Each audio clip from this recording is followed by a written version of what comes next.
ॐ सरस्वती नमस्तुभ्यं वरदे कामरूपिणी विद्यारम्भं करिष्यामि सिद्धिर्भवतु मे सदा।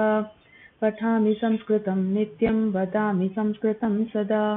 ध्यायामि संस्कृतं सम्यक् वन्दे संस्कृतमातरम्। संस्कृतस्य प्रसाराय नैजं सर्वं ददाम्यहम्। संस्कृतस्य सदा भक्तो वन्दे संस्कृतमातरम्। संस्कृतस्य कृते जीवन् संस्कृतस्य कृते यजन् आत्मानमाहुतं मन्ये वन्दे संस्कृतमातरम्। वन्दे संस्कृतमातरम्। अस्तु।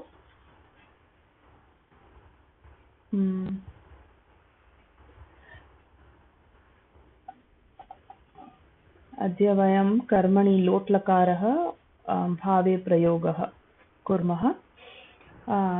तस्य पूर्वं शब्दरचना धातु पाठः अपि कुर्मः। अस्तु आरम्भं कुर्मः। रामशब्दः का वदति? उषा भगिनी वा? वदतु भगिनी।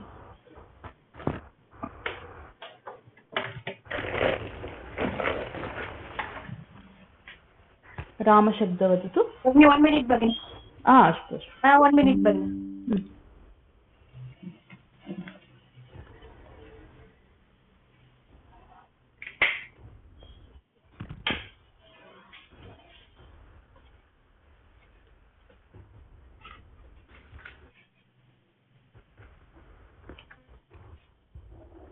भगिनि वदतु। अकारान्तक पुल्लिङ्गः रामशब्दः।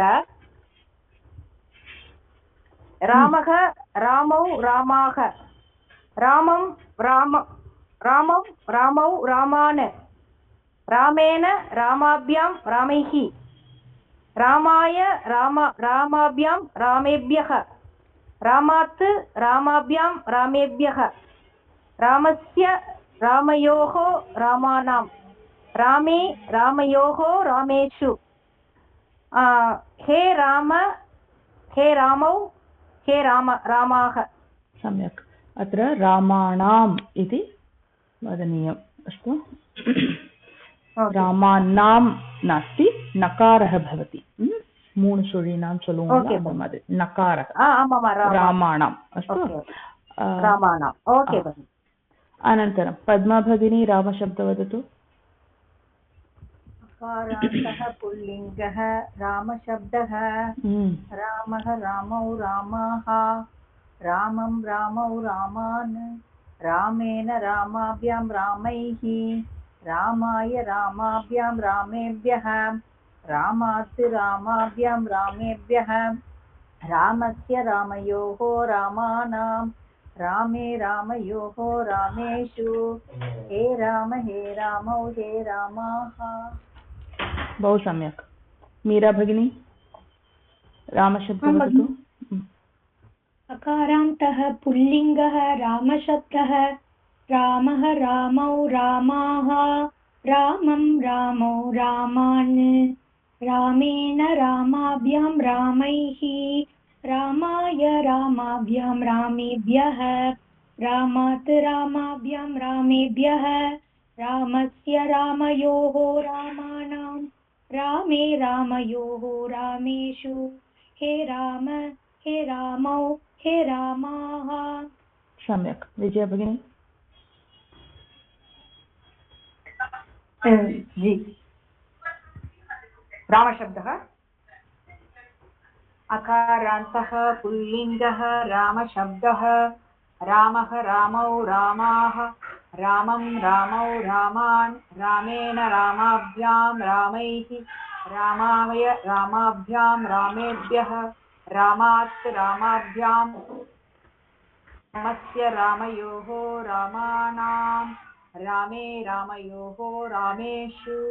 हे राम हे रामौ हे रामाः। सम्यक् भगिनी। दीप्ति भगिनी। अकारान्त पुल्लिङ्ग रामशब्द। रामः रामौ रामाः रामं रामौ रामान् रामेण रामाभ्यां रामैः रामाय रामाभ्यां रामेभ्यः रामात् रामाभ्यां रामेभ्यः रामस्य रामयोः रामाणां रामे रामयोः रामेषु हे रामो हे रामो हे रामाः। उषा भगिनी हरिशब्दम्। इकारान्तः पुल्लिङ्गः हरिशब्दः हरिः हरि हरयः हरिं हरि हरीन् हरिणा हरिभ्यां हरिभ्यः हरये न भगिनी हरिभिः हरिभिः हरिणा हरिभ्यां हरिभिः हरिणा हरिभ्यां हरिभिः हरये हरिभ्यां हरिभ्यः हरये हरिभ्यां हरिभ्यः हरेः एकनिमिषं चतुर्थी विभक्ति हरये पंचमी विभक्ति हरेः वदतु। हरये हरिभ्यां हरिभ्यः हरये हर्योः हरये नास्ति अत्र हरेः हरेः हर्योः हरिणां हरौ हर्योः हरीषु संबोधन हरिं हरि हरीन् न भगिनी संबोधना हे हरे हे हरि हे हरयः हे हरयः। अस्तु पद्मा भगिनी हरिशब्दं वदतु। हरिशब्दं ईकारान्तः पुल्लिङ्गः हरिशब्दः हरिः हरि हरयः हरिं हरि हरीन् हरिणा हरिभ्यां हरिभिः हरये हरिभ्यां हरिभ्यः हरेः हरिभ्यां हरिभ्यः हरेः हर्योः हरीणां हरौ हर्योः हरीषु ये हरे ये हरि ये हरयः। सम्यक्। मीरा भगिनी अपि हरिशब्दं वदतु। इकारान्तः पुल्लिङ्गः हरिशब्दः हरिः हरि हरयः हरिं हरि हरीन् हरिणा हरिभ्यां हरिभिः हरये हरिभ्यां हरिभ्यः हरेः हरिभ्यां हरिभ्यः हरेः हरिभ्यां हरिभ्यः हरेः हर्योः हरीणां हरे हरौ हरौ हर्योः हरीषु हे हरे हे हरि हे हरयः। सम्यक्। अत्र पश्यतु हरि इति शब्दं भवति हरि नास्ति हरि हरि इति इकारान्तः पुल्लिङ्गः हरि शब्दः हरि नास्ति। एवमेव हरीणाम् इति भवति हरिणां न भवति अत्र हरीणाम्। अस्तु अस्तु विजया भगिनी गुरुशब्दं वदतु। उकारान्तः पुल्लिङ्गः गुरुशब्दः गुरुः गुरु गुरवः गुरुन् गुरु गुरून् गुरुभिः गुरवे गुरुभ्यां गुरुभ्यः गुरोः गुरुभ्यां गुरुभ्यः गुरोः गुरुवोः गुरूणां गुरौ गुरोः गुरुषु हे गुरे हे गुरु हे गुरवः। बहु सम्यक्। दीप्ति भगिनी गुरुशब्दम्।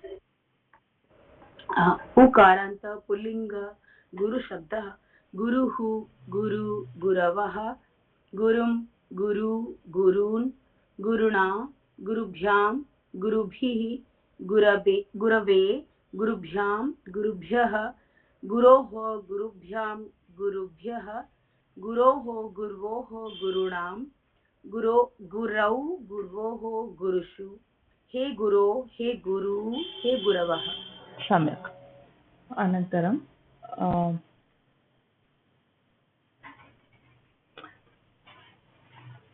लताशब्द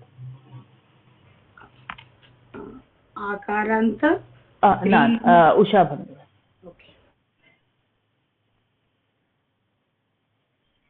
उषा भगिनी लता शब्द।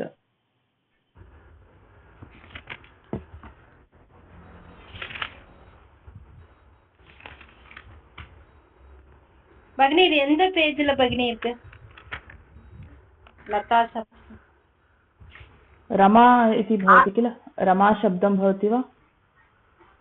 अस्ति वा तत्र?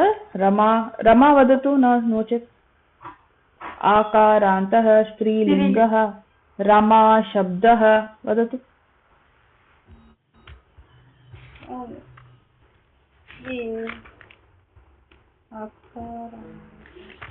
सिक्स्थ पेज्ல பாருங்க। सिक्स्थ पेजा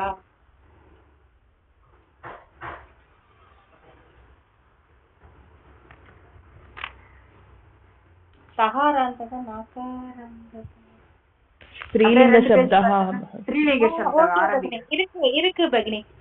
आकारान्तक स्त्रीलिङ्गः रमा शब्दः रमा रमे रमाः रमां रमे रमाः रम्या रमया रमाभ्यां रमाभिः रमयो रमाभ्यां रमायै रमाभ्यां रमाभ्यः रमायाः रमाभ्यां रमाभ्यः रमायाः रमयोः रमानां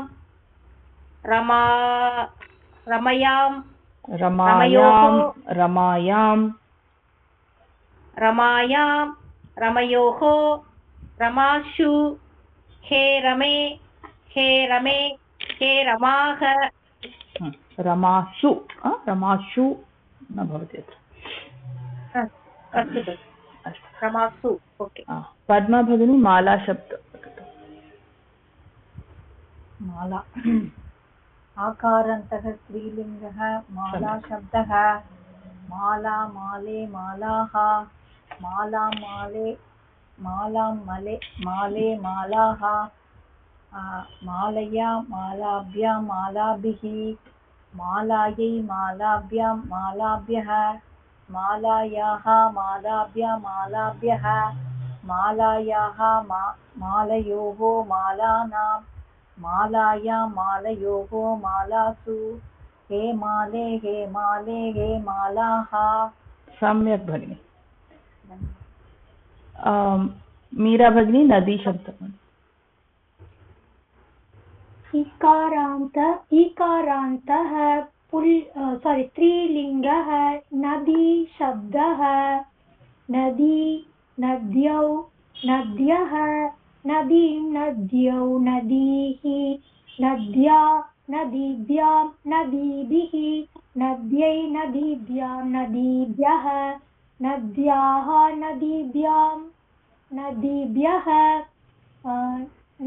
नद्याः नद्योः नदीनां नद्यां नद्योः नदीषु हे नदी हे नद्यौ हे नद्यः।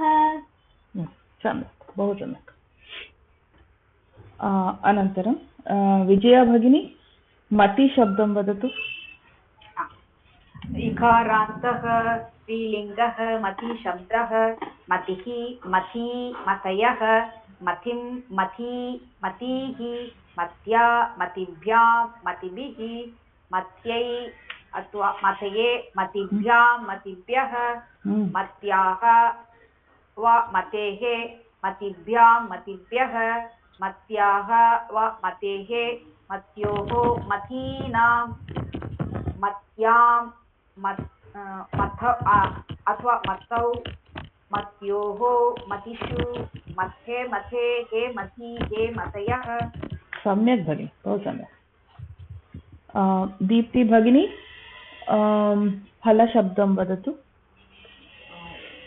नपुंसकलिङ्ग ओके अकारान्त नपुंसकलिङ्गः फलशब्दं फलं फले फलानि फलं फले फलानि फलेन फलाभ्यां फलैः फलाय फलेभ्यं फलाभ्यां फलेभ्यः फलात् फलाभ्यां फलेभ्यः फलस्य फले फलयोः फलानां फले फलयोः फलेषु हे फलं हे फले हे फलानि।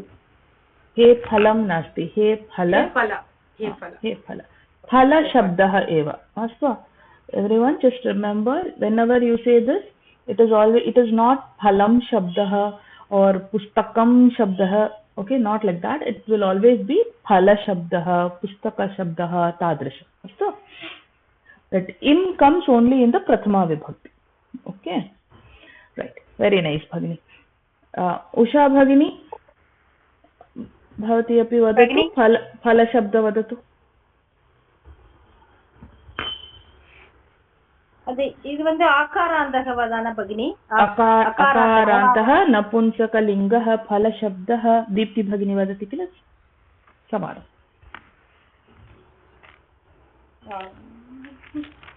नपुंसकलिङ्गः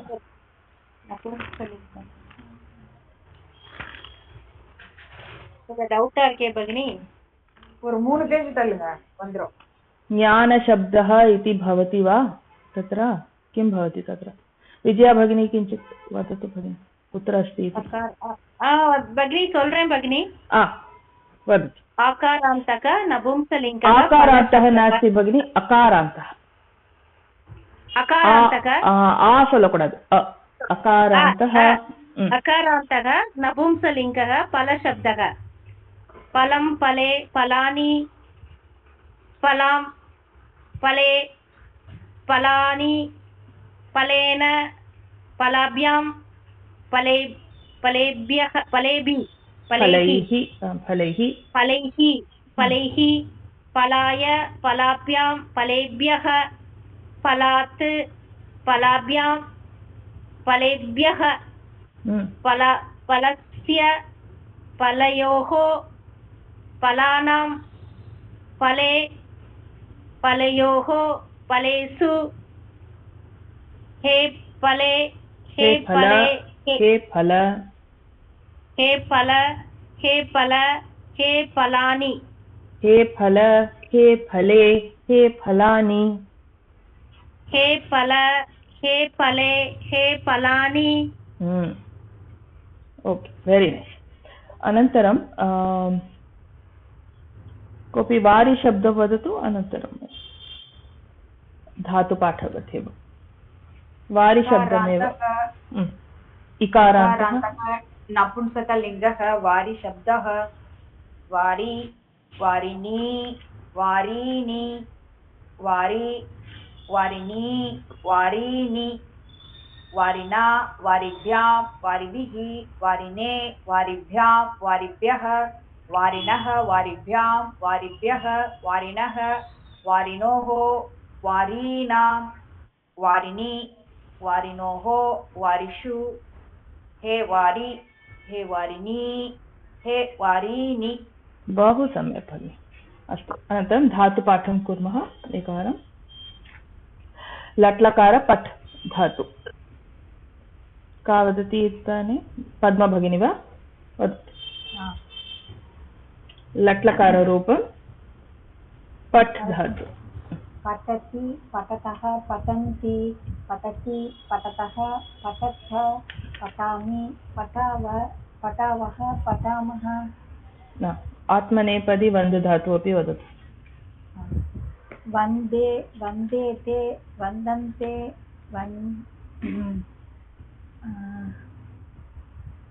वन्दसे वन्देते वन्दद्वे वन्दे वन्दावहे वन्दामहे। सम्यक्। मीरा भगिनी पठ् धातु लङ्लकाररूपं वदतु। पठ् लङ्लकारं भूतकालं। भूतकालम्। अपठत् अपठताम् अपठन् अपठः अपठतम् अपठत अपठम् अपठाव अपठामः सम्यक् आत्मनेपदी वन्द् धातुः अवन्दत अवन्देत अवन्दत एकनिमिषम् अवन्दत अवन्देताम् अनन्तरम् अवन्दन्त अवन्दन्त अवन्दन्तस् अनन्तरम् अवन्दताः अवन्देताम् अवन्दध्वम् अवन्दे अवन्दावहे वहि अवन्दामहि बहु सम्यक् विजया भगिनी भविष्यत्काल लृट् लकारं वदतु पठ् धातु अनन्तरं वन्द् धातु लिरिट् भविष्यत्काल पठिष्यति पठिष्यति पठिष्यतः पठिष्यन्ति पठिष्यसि पठिष्यतः पठिष्यथ पठिष्यामि पठिष्यावः पठिष्यामः सम्यक् वन्द्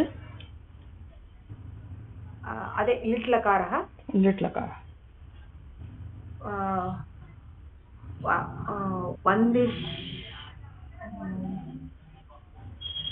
वन्दिष्यते वन्दिष्यते वन्दिष्यन्ते वन्दिष्यसे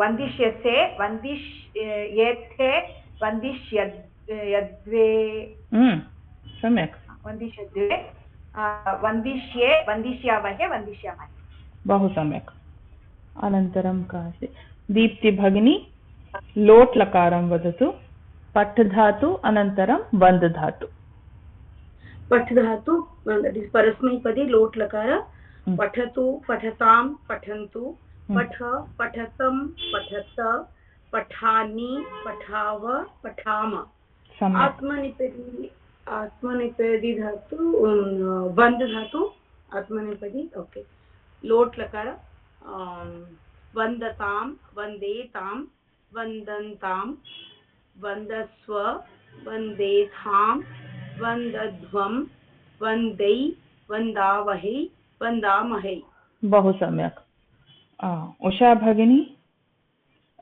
विधिलिङ्गलकारः वदतु पठ् धातु पठेत् तादृशम् என்ன பட்னி சொல்லணும் विधिलिङ्गलकारः पठेत् पठेताम् अस्ति किल तथा पठेत् पठेताम्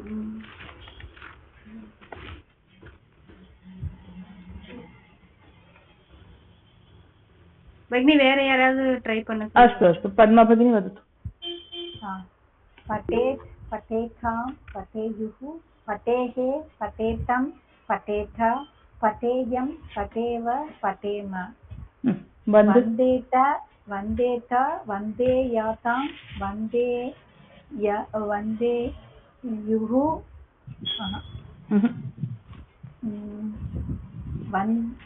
वन्देत वन्देयातां वन्देरन् वन्देरन् वन्देताः वन्देयातां वन्देध्वं वन्देय वन्देवहि वन्देमहि बहु सम्यक् अस्तु तथैव वयं कुर्मः किल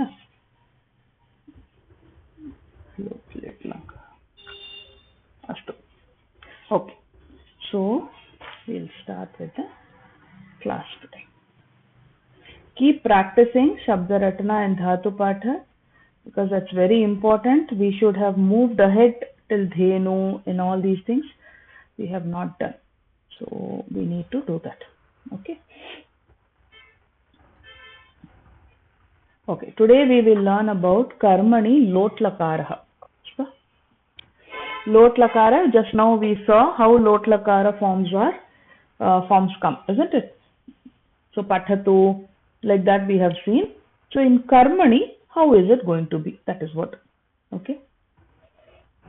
So in Kartari Lot, we know Balakah Patham Pathatu. Iti vayam वदामः किल। अत्र बालकः इति प्रथमा विभक्ति, पाठं द्वितीया, पठतु क्रियापदं भवति, तदैव क्रियापदं कर्तरि मध्ये कर्तृपदमेव अनुसरति, वयं जानीमः।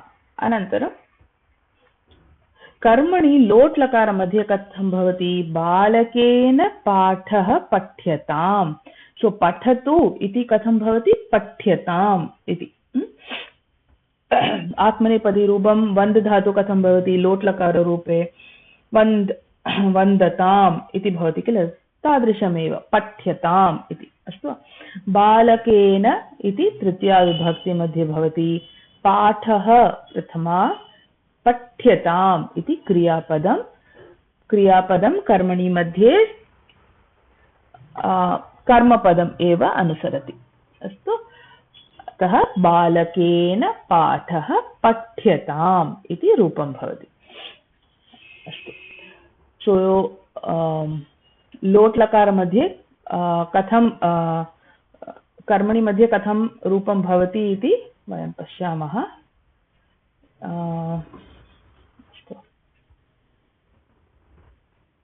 अस्तु, topic, it's wrong, lang bhutakalam. Okay. So it is patthyatam, pathyetam, pathyantam, pathyasva, pathyetham, pathyadhvam, pathyai, pathyavahai, pathyamahai. So what does it mean? It is the same as atmanepadi rupam, isn't it? आत्मनेपदी कर्तरि प्रयोगे यथा भवति रूपं तथैव अत्रापि कर्मणि मध्ये अपि भवति। सो पठ्यतां, पठ्येतां, पठ्यन्तां, पठ्यस्व, पठ्येतां, पठ्यध्वं, पठ्यै, पठ्यावहै, पठ्यामहै। अस्तु, समानं वन्द्यतां, वन्द्येतां, वन्द्यन्तां, वन्द्यस्व, वन्द्येथां, वन्द्यध्वं, वन्द्यै, वन्द्यावहै, वन्द्यामहै इति। अस्तु, so let us try few dhatus. Okay, let us try doing it. Okay, so now p इति धातु भवति। कथं भवति लोट् लकार कर्मणि मध्ये, का वदति? पद्मा भगिनी वदतु भगिनी। पी इति भवति, so how will it be? पीयतां, सम्यक्ता, सम्यक्, पीयतां, पीयेतां, पीयन्तां, पीयस्व, पीयेतां, पीयध्वं, सम्यक् तथैव। पीयावहै, पीयामहै। अस्तु, कर्तरि मध्ये कथं भवति?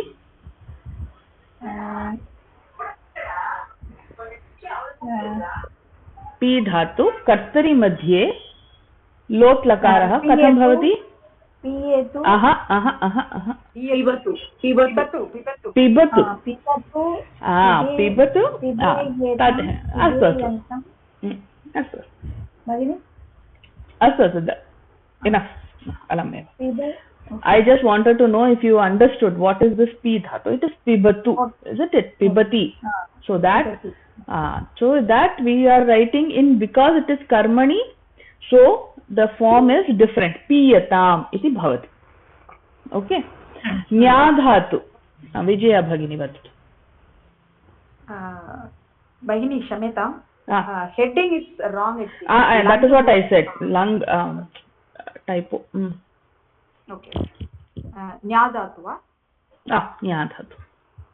Nyayatam, nyayetam, nyayantam, nyayasva, nyayetam, न्यायध्वं, न्यायै, न्यायावहै, न्यायामहै। कर्तरि मध्ये किं रूपं भवति? न्यास्यतीया। कर्तरि लोट् जानातु जानाति जानाति जानातु जानातु अस्तु सम्यक् लिख् का वदति मीरा भगिनी वदति वा आं भगिनी वदतु लिख्यतां लिख्येतां लिख्यन्तां लिख्यस्व लिख्येतां लिख्यध्वं लिख्यै लिख्यावहै लिख्यामहै सम्यक् दीप्ति भगिनी गम् धातु वदतु गम्यतां गम्यतां गम्येतां गम्यन्तां गम्यस्व गम्येथां गम्यध्वं गम्यै गम्यावहै गम्यामहै बहु सम्यक् इदानीं अस्तु ताड्यते इति भवति किल तस्य लोट् लकार कर्मणि रूपं कथं भवति ताडयतु कर्मणि रूपं कर्मणि ताडयत् ताड्यते ताड्यते कर्मणि लोट् मध्ये कथं भवति ताड्यते इति किं रूपं भवति वाट् इस् द व्याकरणं बिहैण्ड् दिस् ताड्यते ताड्यते इस् वाट् रूपं कर्मणि कर्मणि कर्मणि लट्लकार एक्साक्ट्लि कर्मणि लट्लकार रूपम् इस् ताड्यते हौ इस् कर्तरि ताडयति yes so this is tadyate it is karmani latlakara roopam so now you tell it in karmani lotlakaram how will it be ताड्यतां tadyatam samyak shruyate shruyatam astu now I'll tell it in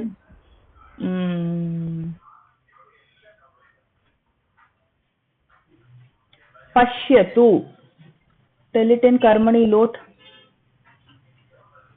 पश्यतु कर्मणि लोट् दृश्यतां सम्यक् बहु सम्यक् दृश्यतां नयतु नीयतां सम्यक् बहु सम्यक् ददातु दद्यात् दीयतां दीयतां सम्यक् बहु सम्यक् सम्यक् सम्यक्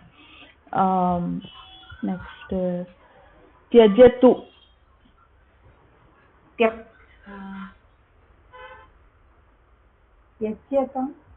त्यज्यतां सम्यक् त्यज्यतां त्यज्यते त्यज्यताम् इति भवति अस्तु सम्यक् बहु सम्यक् one more I will say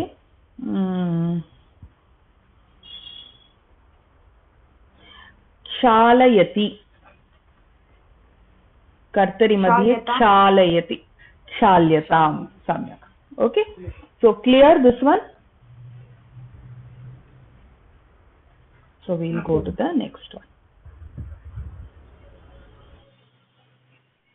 if any doubts are there please do ask now okay atra we'll see a few examples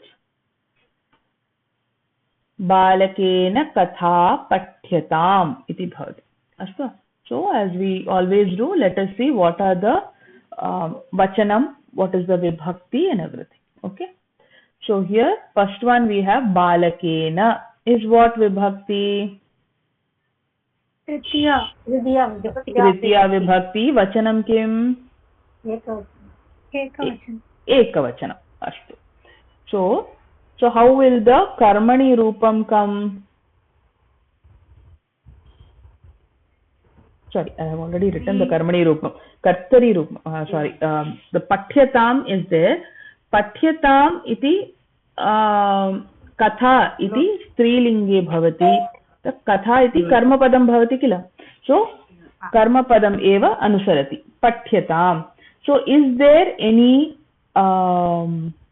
भेदं for strilingam or pullingam or any linga bhedam asti va atra? When you are using the karmani lot lakara, is there any No linga bheda. No linga bheda. Why no linga bheda? Because it is lot lakara. We are both as per karma. Because it is lakara roopam. Because it is lakara roopam, so there will be no linga bhedam. Astu? Good. Let's see the next one. Balikaya pustake pathyatam. Balikaya iti kim bhavati? स्त्रीलिङ्गं विभक्ति किम? मया तृतीया विभक्ति. तृतीया विभक्ति वचनम एकवचनम. सम्यक्. पुस्तके इति? पुस्तके बहु नपुंसकलिङ्गं द्विवचनं. सम्यक्, बहु सम्यक्. नपुंसकलिङ्गं द्विवचनं. पुस्तकं पुस्तके पुस्तकानि इति भवति. सो पुस्तके द्विवचनं. देन् पठ्येताम् इति अस्ति. पठ्येताम् इस् वाट् वचनं? कर्मणि. Karmani lot lakaram only we are studying, ma. What vachanam I am asking you? द्विवचनं only. बहुवचनं. द्विवचनं. Why dvivachanam?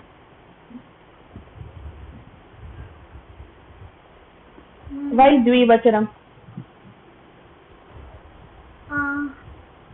It is karma.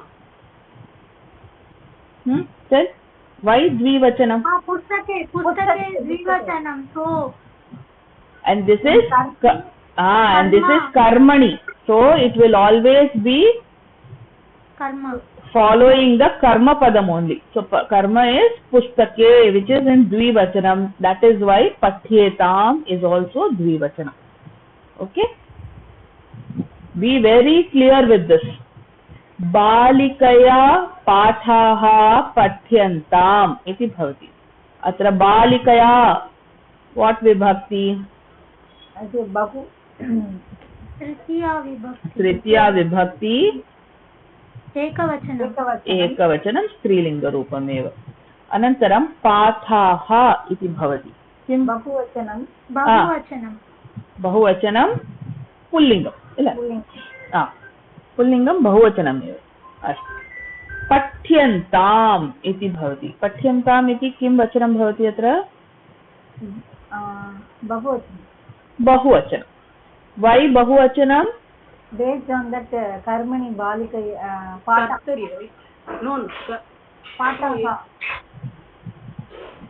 because पठ्यन्ताम् कर्मानुसारं पाठाः इति बहुवचने भवति. अतः एव पठ्यन्ताम् इति बहुवचने. सम्यक्. बालकैः गद्यं पठ्यताम्. बालकैः द्वितीया वा? तृतीया विभक्ति तृतीया विभक्ति बहुवचनं. सम्यक्. अनन्तरं गद्यं एकवचनं. नपुंसकलिङ्गं द्वितीया विभक्ति. करेक्ट्. द्वितीया वा?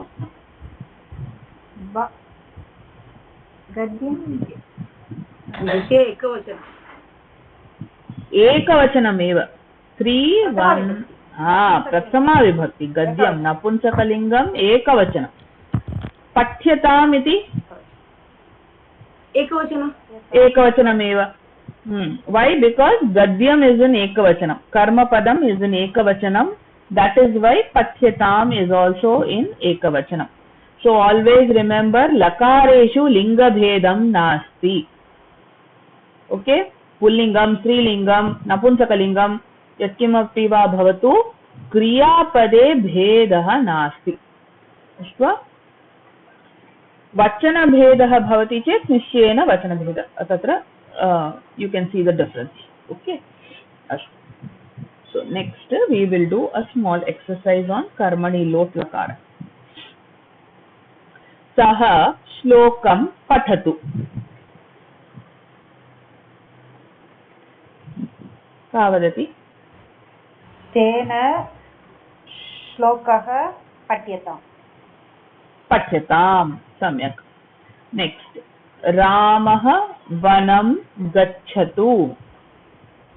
रामेण वनं गच्छताम्। रामेण वनं गम्यताम्। See, don't make mistakes here. Next, बालकाः देवालयं गच्छन्तु। बालकैः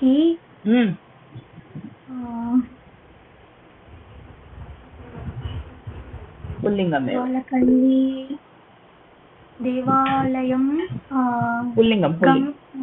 पुल्लिङ्गमेव भवति भगिनी। पुल्लिङ्गं देवालयः अनन्तरं किं भवति? एकनिमिषं भगिनी। Others please don't speak when one is speaking. गम्यताम्। कथं गम्यताम्? गच्छन्तु अस्ति किल? गच्छन्तु। But it will be गम्यताम्. No, it will be गम्यताम् because karma anusarati. Okay, that clarity is important. देवालयः गम्यताम्। अस्तु। अग्रजः अनुजौ नयतु।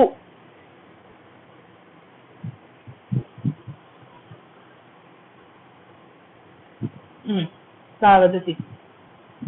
वदतु मीरा भगिनी। अग्रजेन अनुजौ द्विवचनम्। अनुजौ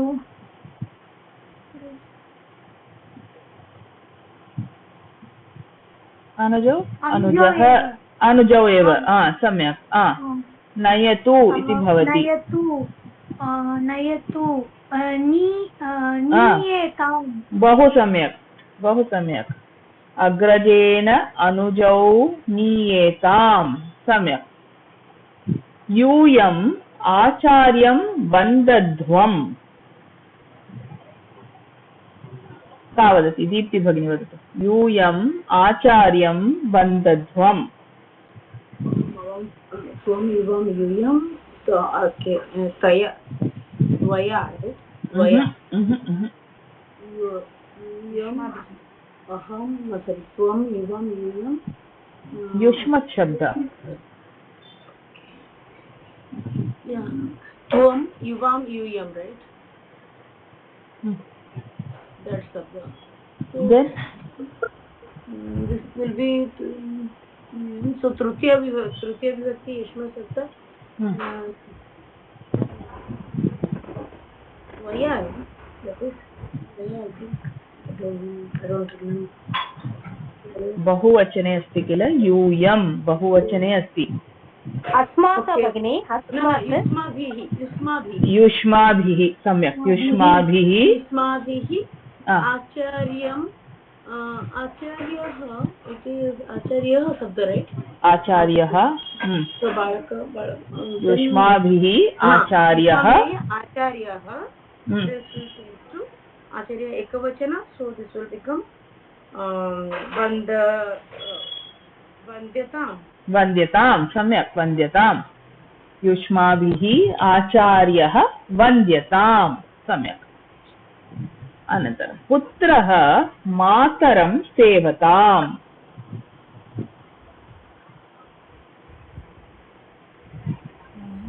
पुत्रेण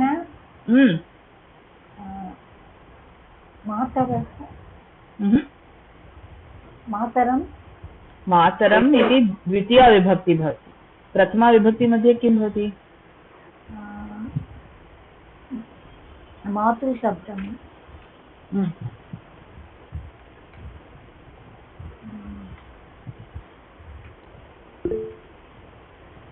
विजया भगिनी। माता।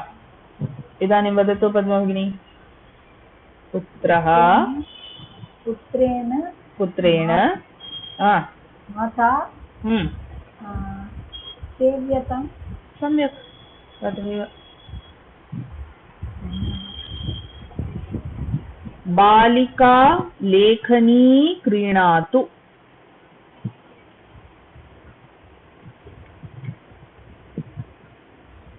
बालिकया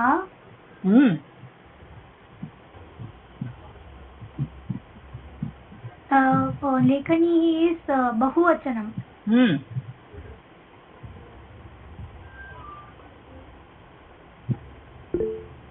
सो प्रथमा विभक्ति बहुवचनं किं भवति? नदी नद्यौ लेखन्यः क्रीणातु सो बहुवचनम् एव भवति। क्रीणाति क्रीण्यतां क्रीण्येतां क्रीण्यन्तां क्रीण्यन्तां क्रीण्यन्तां क्रियन्तां। सम्यक्। बालिकया लेखन्यः क्रीयन्ताम्। अनन्तरं भवान् गद्यानि गायतु। भवान् गद्यानि गायतु। भवता गद्यानि गायन्ताम्।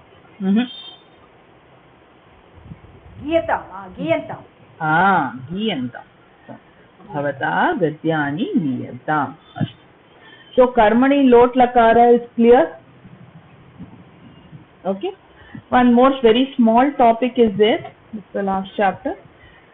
So that is bhave prayogah. Okay, we'll just see that also and then wind up.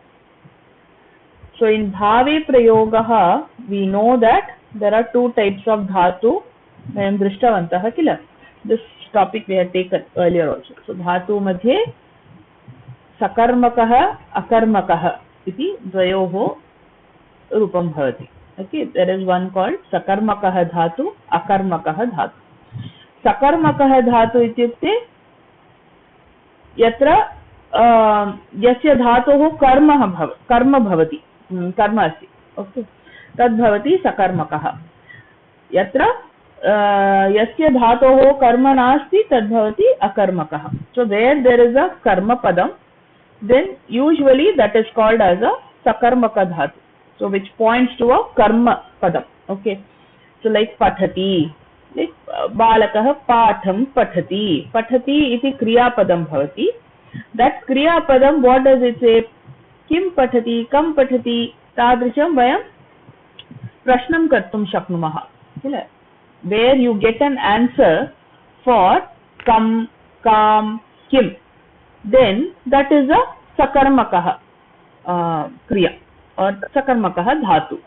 Okay, yatra bhantah kam, kam, kim iti prashnasya uttaram na prapnumah, tat akarmakah dhatuh iti kachyate. Okay, so like pathati, likhati, karoti, all these are sakarmaka dhatu. रोदिति, विकसति, कंपते, बालिका रोदिति. You cannot ask kam roditi, kam roditi, kim roditi. Can't say, isn't it? You will never get an answer for that. So that is why that is an akarmaka dhatu. Okay. So there this kriya padam is given more importance. Okay. Yatra क्रियायाः प्राधान्यं भवति, तत् भवति भावे प्रयोगः। अस्तु। सो क्रियायाः प्राधान्यं यस्मिन् वाक्ये भवति भावे प्रयोगः इति कथ्यते। So what are the things in this we should remember is, in bhave prayogah, always, as we all do in all the karmani padam, similarly here also in bhave prayogah, kartru padam will always be in tritiya vibhakti. Like we have always said, no, pushpena vikasyate. Okay, So pushpena vikasyate. So pushpena, that is the kartrupadam. So that is always in tritiya. Balikaya pathyate. So balikaya pathyate na bhavati. Balikaya sasyam vardhyate. So tad sasyena vardhyate. Tadrisham. Okay. The karta will always be in tritiya vibhakti. Okay. Then in bhave prayogah karma padam nasti. So that we know, because always the akarmaka dhatu which is there, that is what is used in bhave prayogah. So in bhave prayogah there is no karma pad. Next, bhave prayoge kriya padam prathama purushah ekavachane eva bhavati. This is the most important point. There can be lot of pushpani. Okay, so pushpaihi vikasyante iti na bhavati. Pushpaihi vikasyate iti eva bhavati. So it will always be that kriya padam will always be in prathama purushah ekavachane eva bhavati. Okay, it will not take bahuvachana roopam. Did you understand? Pushpena vikasyate, pushpaihi vikasyate eva. Okay, it is not pushpaihi, so you should not put it in bahuvachana. Okay, so in that prathama purushah ekavachana will always come. This we have to remember. Because there is no karma padam, so we cannot say karma padam anusarati iti vayam na vaktum shaknumah atra. Asna? So in bhave prayogam there is no karma padam, so you should all remember this. Kartru padam is always in tritiya vibhakti. Second, there is no karma padam. So because there is no karma padam, kriya is not going to follow the karma padam. Third is, in bhave prayogah, the kriya will always be in prathama purusha ekavachanam only. Okay. Then bhave prayoge kriya padam atmanepadini bhavati. So it is always in atmanepadi roopam, that we have seen in karmani. All the roopams are in atmanepadi. Pathyate, vandyate, tadrishameva bhavati.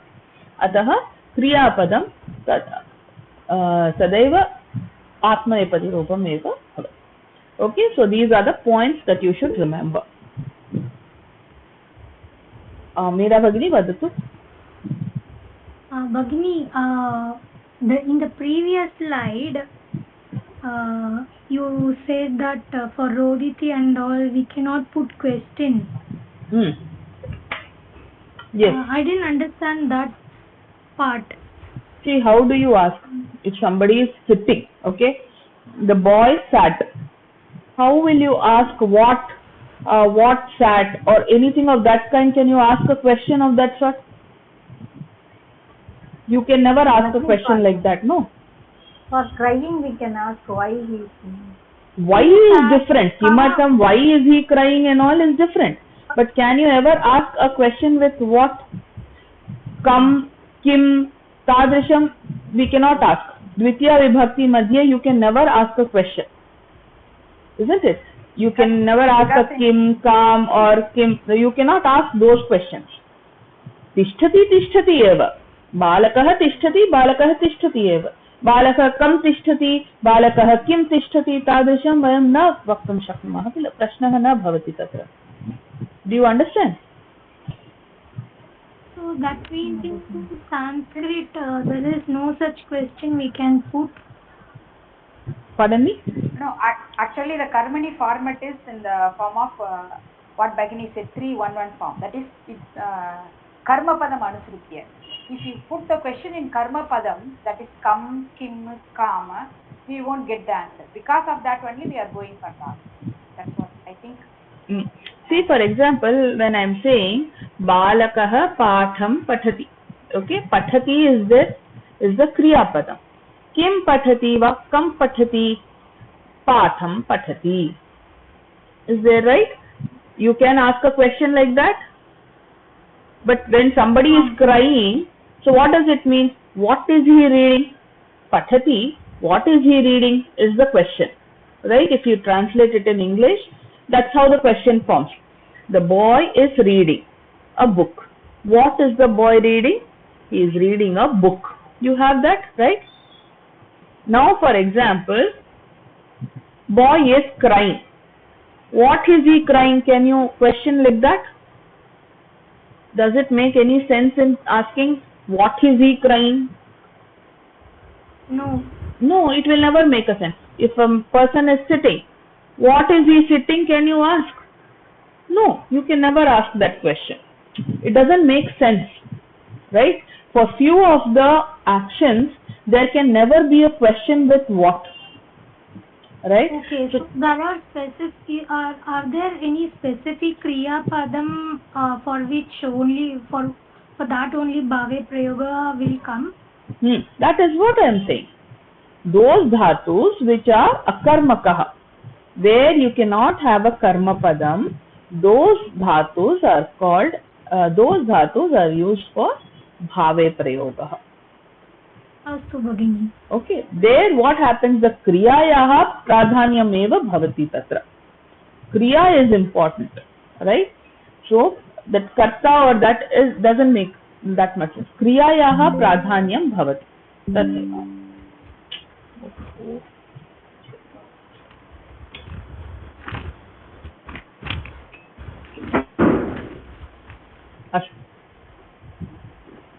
We'll do a small abhyasa, then I think you will understand.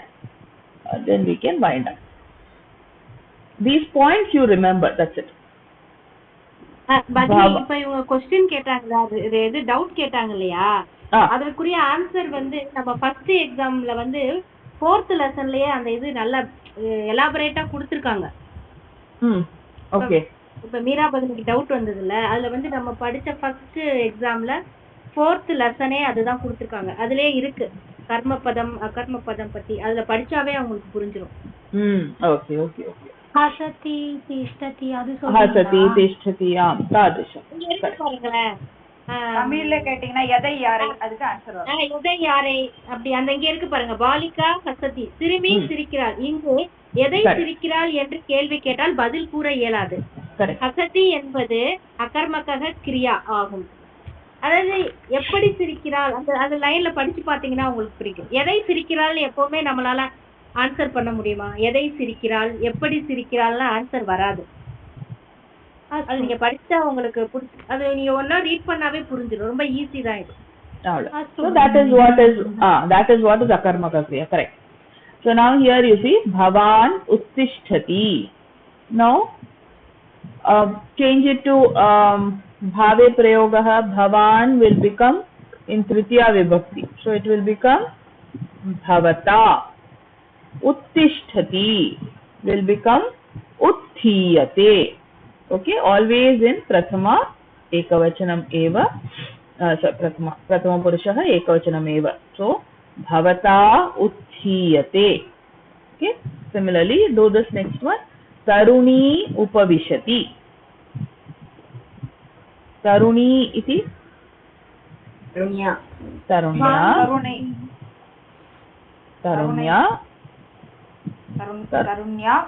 upavishyate. Samyak. Tarunya upavishyate. Matulah mam asmarat. Matulena. Very good. Matulena mam iti aham. Matulena aham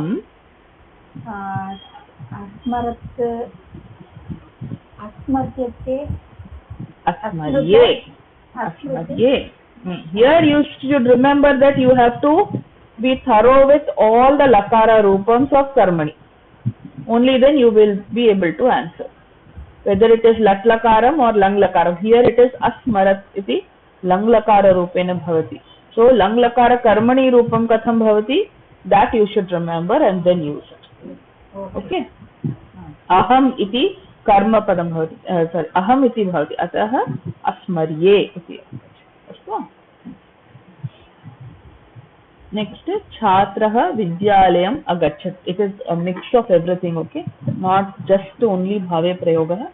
Many are Bhave Prayoga, little bit I have mixed it up also. Okay, Chhatrah Vidyalayam Agachat. Chhatrena Vidyalayah Agamyat. Agamyata. Okay. Tena Pathaha Pathitaha iti. What is the, so I mixed up, okay, question I should have put here, answer I have put here. Karmani, yes. So in Kartari what will be the Rupam? Saha Patan Patitavan. Samyak, Bahu Samyak Bhagi. I put the question, the answers. Okay. Next, oh God, again I put a mistake. Chhatrena prashnaha prithyante. Chhatrah prashnan prithyate. Prichati. Astu, samyak. Saha yuvam janati. Tena yuva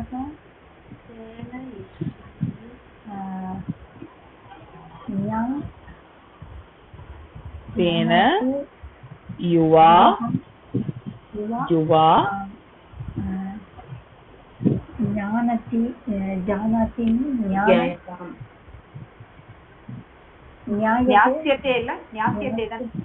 Nyasyate. Yuvam iti bhavati khil. Yuvam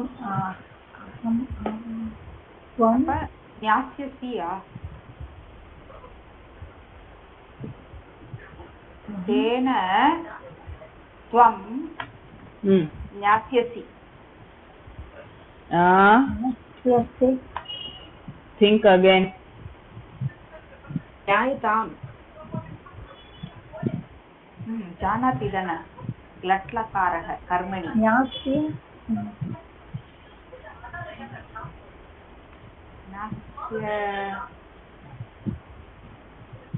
Vandate vandate.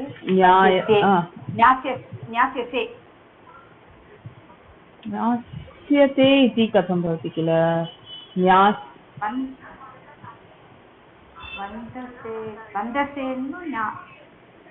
Actually, saha yuvam iti na bhavati tatra saha yushman iti bhavati. It should be saha yushman janati. Okay, so it will be tena yuvam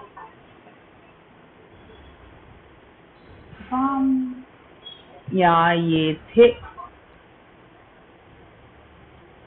Isn't it? Am I right? Tena yuvam nyayethe. Because how is this? In Karmani, how does it come? Nyayate. Nyayate, nyayethe, nyayatve, nyayethe iti bhavati kila. Yuvam द्विवचनम. मध्यम पुरुष द्विवचनम कथम भवति? मध्यम पुरुष द्विवचनम. From yuvam yuvam. Yuvam is madhyama dvivachanam. Kila? So how will it come?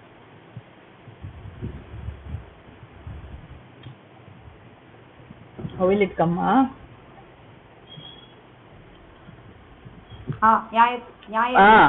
Pathyate, pathyete, pathyante, pathyase, pathyethe. Kila?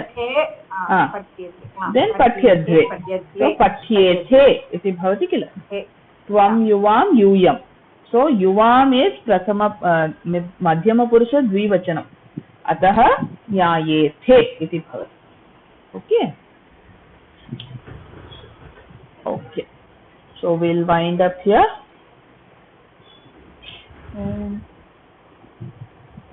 सर्वे भवन्तु सुखिनः सर्वे सन्तु निरामयाः सर्वे भद्राणि पश्यन्तु मा कश्चित् दुःखभाग् भवेत्। ॐ शान्ति शान्ति शान्तिः। हरिः ॐ श्री गुरुभ्यो नमः। हरिः ॐ। हरि ओं तत्सत्। पुनर्मिलामः। धन्यवादः भगिनी। धन्यवादः भगिनी।